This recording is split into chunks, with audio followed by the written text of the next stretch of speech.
pretty good week.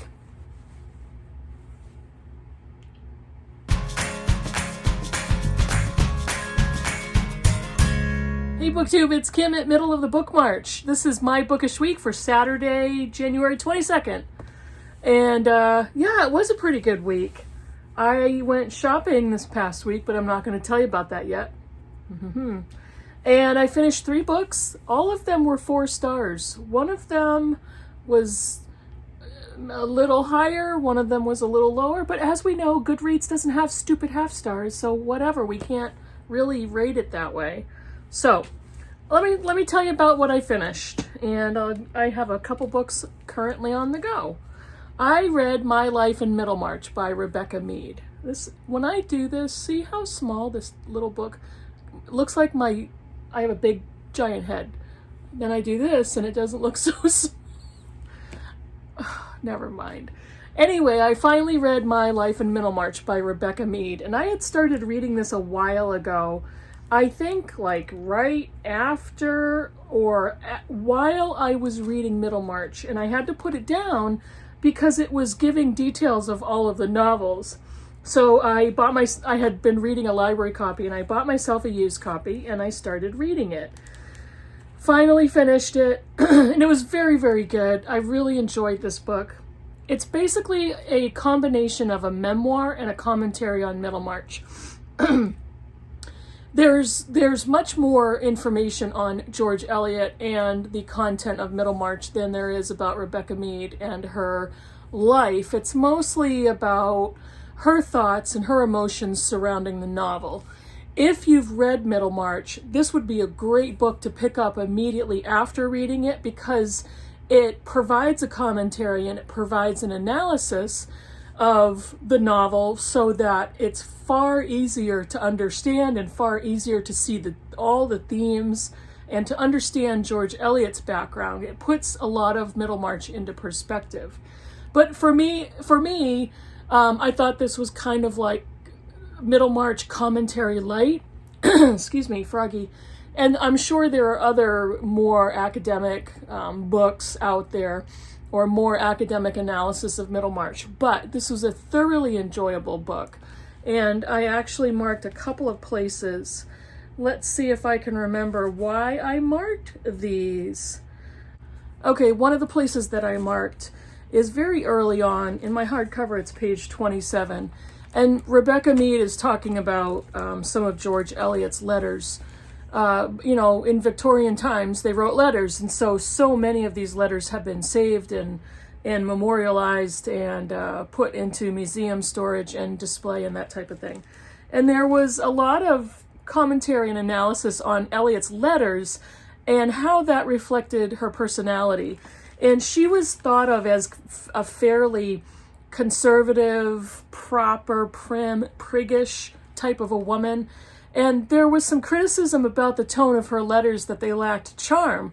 And in this book, Mead basically points out that when you wrote a letter to somebody, you weren't trying to be charming. You were writing in your letters and your journals what was on your mind and what you thought. And sure, there were moments when somebody wants to be charming in a letter, but what kind of criticism is that of a George Eliot letter that it lacked charm? And one of the things that she says in here on page 27, and yet to me what is most excruciating about these letters is not exactly their dedicated priggishness or their unsympathetic religiosity or their writer's perverse insistence on remaining unimpressed by one of the world's great cities. Rather, what I find almost too painful to bear is their nakedness and their earnestness, their embarrassing pretentiousness, their mannered effect of maturity. And it goes on to say, lacking in charm they may be, but they were not written to charm, and certainly they were not written to charm professors of English literature at Yale. They were written out of passion and exuberance and boredom and ostentation, and her desire to discover what she was thinking by putting it on the page, which is to say they are letters written by a young woman who is trying to work out who she is and where she is going. And she's kind of she's talking about George Eliot as a teenager and a young woman. And then the other place that I marked early on page 46 is this is a very well-known quote from Virginia Woolf. And Mead writes, "It is in contrast with the sure-handedness that Woolf makes reference to Middlemarch. Here is her full characterization. It is not that her power diminishes after the early novels, for to our thinking it is at its highest in the mature Middlemarch, the magnificent book which, with all its imperfections, is one of the few English novels written for grown-up people." But Woolf valued this novel because of its maturity and its adult themes and the masterful way that Eliot connected the characters in the story and the writing and the artistry that she showed in writing Middlemarch. So this book was really a joy to read, and if you love Middlemarch and you want to read about another woman who has read it multiple times, and a little bit of gushing, but mostly some academic thoughts and how that applies to her emotional life, it was definitely something I can highly recommend. The second book I finished is, I listened to this one on audio, which was excellent, and it's Incidents in the Life of a Slave Girl by Harriet Ann Jacobs.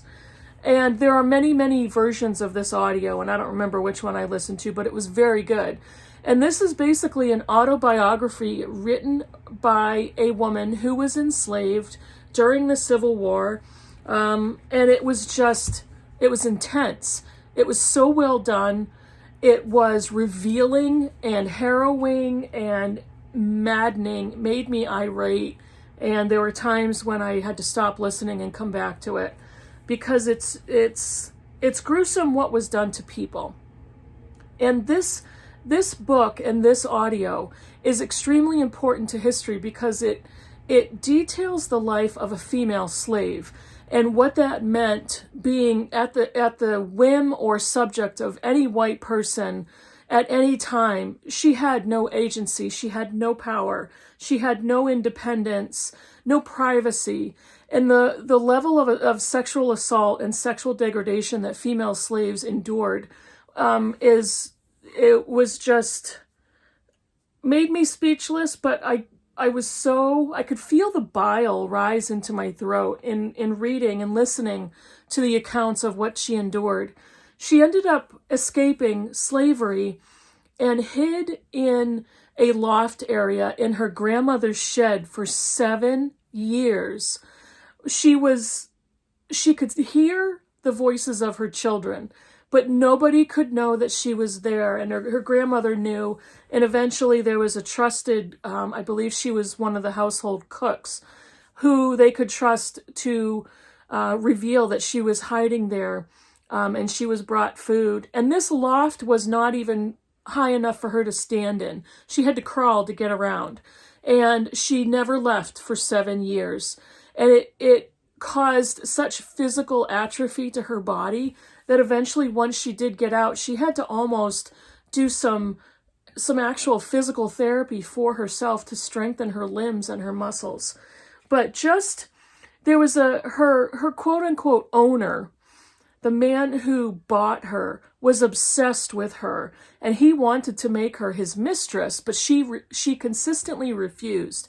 And he started grooming her for that role that he thought was appropriate for her when she was a child. She was 10 or 11 years old when he first started talking to her that way.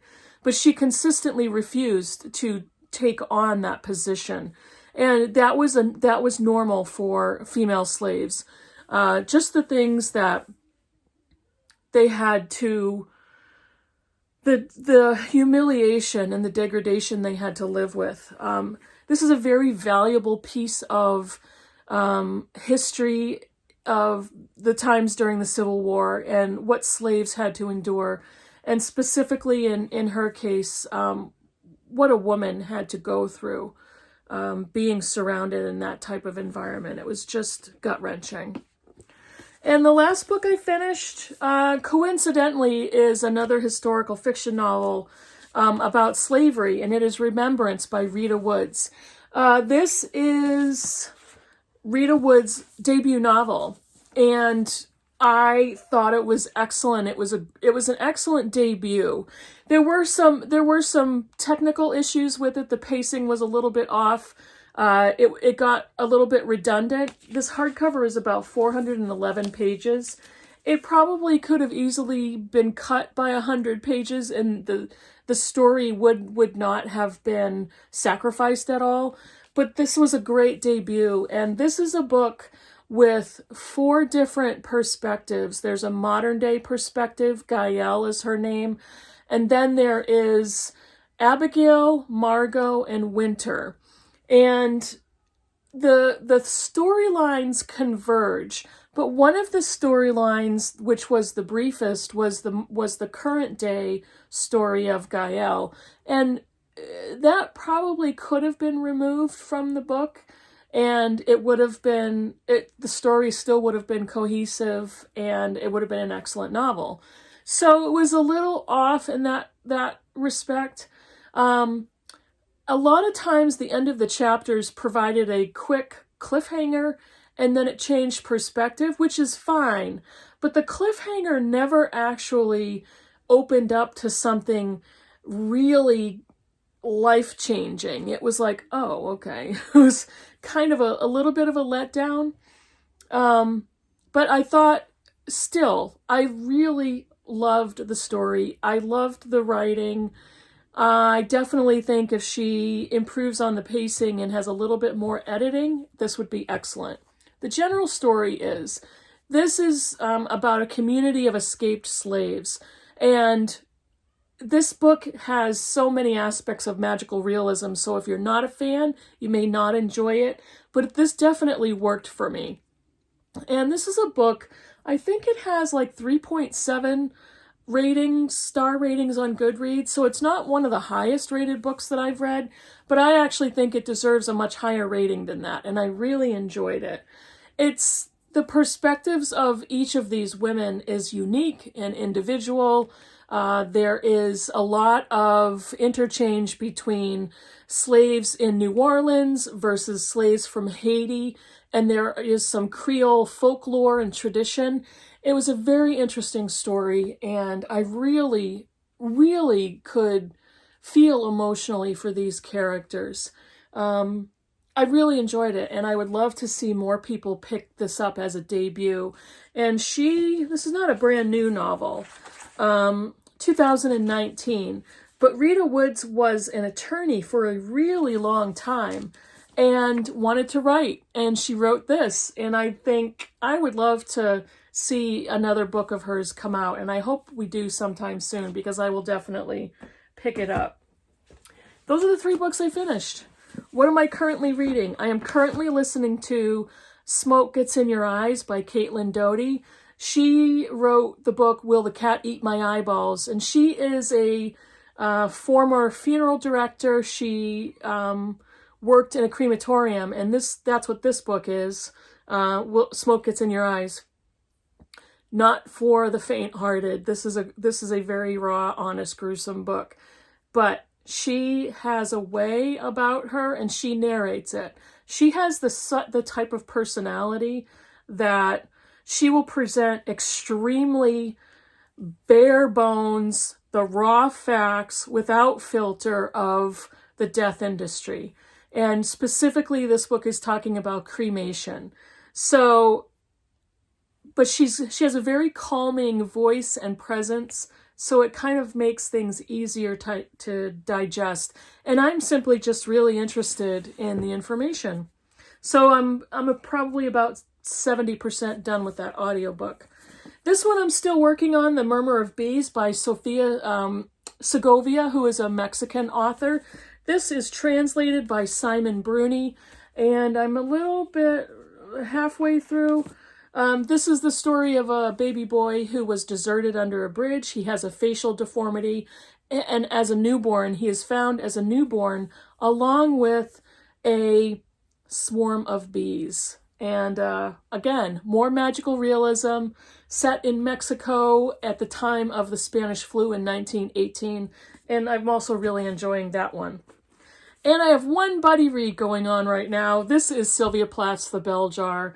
I don't normally use those little tabs. I hate those little tiny sticky things. I can't, if they stick to my fingers, and then if I'm able to put them on the page, by the time they go from my finger to the page, the glue is not as adhesive, so they just fall off anyway. And it's like, maybe I have my fingers or hands are too big and I just can't manipulate those stupid little tabbies. So this has all kinds of post-it notes in it, and they're all over the place. And that's only the first 5 chapters. So I'm reading this with Heidi from My Reading Life. And we had started talking about reading this book last year after I loved and she detested Red Comet. I kept seeing this on her ancient TBR shelf in her videos, and I'm like, hey, I see the bell jar in your bookshelf. I said, buddy read, buddy read, buddy read. And so finally we just started this at the beginning of last week. And it's a super fast read. We're probably going to finish it in a week. And continue to talk about it probably every 5 chapters. It's a pretty slim novel. But if you don't know, if you know, you just were living under a rock and you don't know what the bell jar is about, it's basically Sylvia Plath's highly autobiographical only novel. This was published in the UK in 1963. And it was only a month later that Plath actually committed suicide. And it didn't come out in the US until I forget. Long after it was released in the UK. But after her death, once it was released, everybody in her family recognized themselves in this book. And it was a giant scandal. There were lawsuits all over the place, lawsuits by her mother, by her ex-husband, Ted Hughes, and the estate. Scandal, scandal, scandal. But this is basically set in New York City when the 18-year-old Esther Greenwood, gets an internship at Mademoiselle magazine. I think it's Mademoiselle. And she talks about her experiences. But she talks about her mother. She talks about her high school classmates, boyfriends, that type of thing. So there's not a lot in here that's fictional, except maybe for the name changes. That's it. That's what I finished. That's what I'm currently reading. I'm going to be spending all weekend reading. I cannot wait. It's going to be the best weekend. I'm going to be reading this. I'm going to be reading this. And these are the only 2 I'm going to be reading. I listened to my audiobook in the car. I'm not going to start anything more until these are done. I'm intent on finishing both of these this weekend. I have a little extra time with this one. So that's what I'm going to be doing. I might fit in some house cleaning, and I think I should do some laundry because I have no more clean socks. So let me know what you think of the books I talked about. Write your comments down below. Oh, and stay tuned for next week. I'm going to have my Q&A answers and assumptions in a new video, so I can't wait. I'm going to get that started this weekend too. Write a comment down below, and I will see you in the next video. Bye, everybody.